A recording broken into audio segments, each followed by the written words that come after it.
देश को अब स्कूल, कॉलेज और यूनिवर्सिटीज़ की ज़रूरत नहीं है।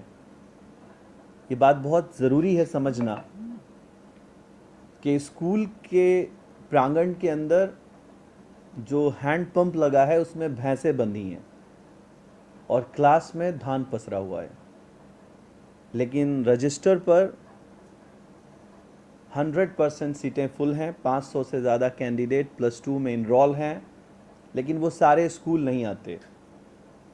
बिहार के टॉपर हो जाते हैं, सीबीएसई बोर्ड में टॉपर हो जाते हैं और वो कभी स्कूल नहीं आते। और एक तरफ कानून कहता है कि अगर कोई छात्र 12वीं क्लास के अंदर 70% की अटेंडेंस नहीं रखता तो वो कानूनन +2 के एग्ज़ाम में बैठ ही नहीं सकता। लेकिन वो लोग कोटा में हैं, पटना में हैं। 9 से 5 कोचिंग का व्यापार चलाने वाले लोगों ने स्कूल के प्रांगण को पूरी तरह साफ कर दिया है, लेकिन तनख्वाह टाइम पे चली जाती है। टीचरों की बहाली में हंगामा बरपा हुआ है। स्कूल शिक्षा का सबसे बड़ा प्रांगण है। एक बार शिक्षा व्यवस्था खत्म हो गई, वो देश खत्म हो गया। अब बात करते हैं कॉलेज की। दर्द में ये वीडियो रिकॉर्ड करते हुए आप ये फील कर सकते हैं कि मैं उनको हरामखोर कहने में भी ज़रा सा संकोच नहीं कर रहा कि वो हरामखोर देश के, और मैं इस हरामखोर को गाली नहीं समझता, हराम के खाने वाले को पद दिया जाता है कि वो हरामखोर है और वो देश का हरामखोर। कम से कम शिक्षा और मेडिकल के सेक्टर्स को छोड़कर अगर कोई काम क्राइम कर रहा होता तो शायद ये वीडियो बनाने की ज़रूरत नहीं पड़ती। लेकिन अगर देश के नौजवान, देश के लोग कच्चा बादाम के गानों पे नाच रहे हैं और हॉस्पिटल्स में वो नर्स बहाल किए जा रहे हैं जिन्होंने कभी कॉलेज में पढ़ाई नहीं करी, मैं बात कर रहा हूँ नॉन अटेंडिंग पैरामेडिकल कोर्सेज़ की, मैं बात कर रहा हूँ नॉन अटेंडिंग जीएनएम की, मैं बात कर रहा हूँ नॉन अटेंडिंग एएनएम की।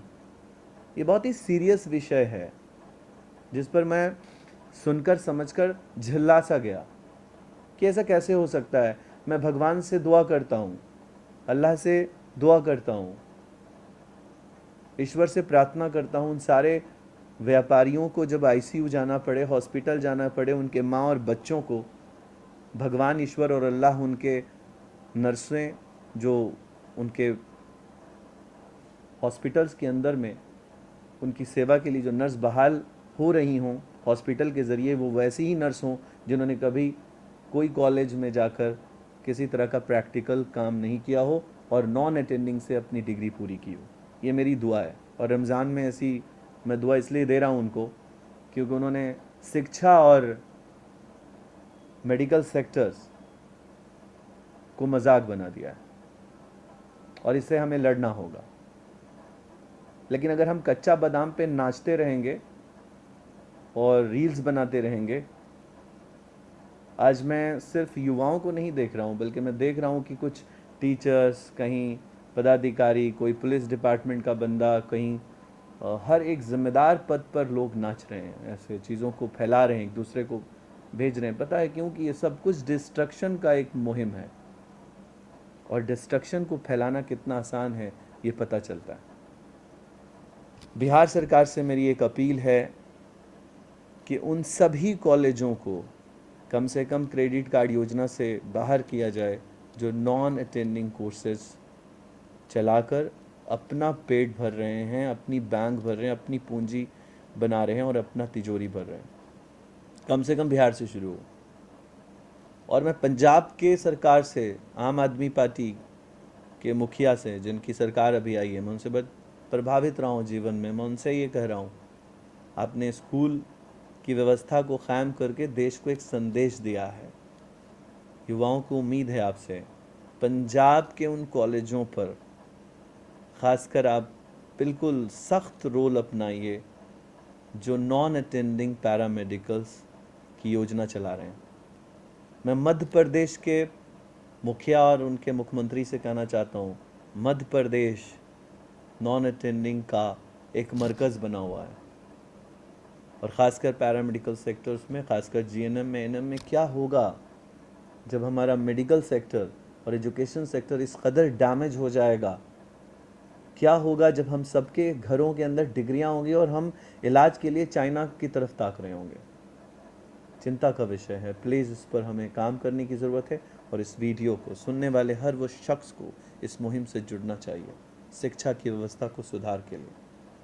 लास्ट में एक बार अपील करता हूँ कि किसी भी छात्र को पढ़ना है, उनके पास पैसे नहीं हैं और वो इसलिए शायद इस रास्ते को अपना रहे हैं, तो रोज़माइन के प्लेटफॉर्म संकल्प से जुड़िए।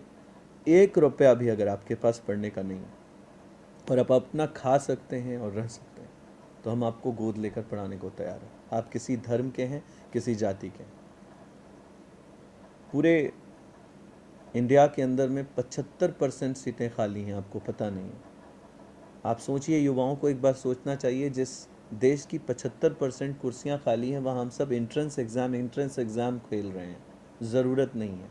आपके पास सिर्फ 50% +2 में मार्क्स होना चाहिए। फिज़िक्स केमिस्ट्री मैथ में, फिज़िक्स केमिस्ट्री बायो में आप बीएससी नर्सिंग में जा सकते हैं। मैं फिर से बोल रहा हूँ, कंफ्यूज मत होइए। यदि आपके पास फिज़िक्स केमिस्ट्री मैथ है तो भी आप बीएससी नर्सिंग कर सकते हैं, उसके लिए क़ानून है। अगर आपके पास फिज़िक्स केमिस्ट्री बायो है तो भी आप बीएससी नर्सिंग कर सकते हैं। बस दोनों में फ़र्क ये होगा कि एक बीएससी नर्सिंग 5 साल में होगा, एक बीएससी नर्सिंग 4 साल में होगा। मैथ वालों को 5 साल लगेगा, बायो वालों को 4 साल लगेगा। उसको पोस्ट बेसिक नर्सिंग बोलते हैं। मेरी रिक्वेस्ट है कि आप आइए जीएनएम के लिए, एएनएम के लिए। हम लोग रेगुलर क्लासेस आपको उन कॉलेजों में पढ़ाएंगे जहां आईएनसी की अप्रूवल्स होंगी। बिना इंडियन नर्सिंग काउंसिल के अप्रूव्ड जो संस्थान चल रहे हैं, वहाँ से पढ़कर आप पूरी दुनिया को सर्व नहीं कर पाएंगे। इससे बचने की ज़रूरत है। Thank you so much.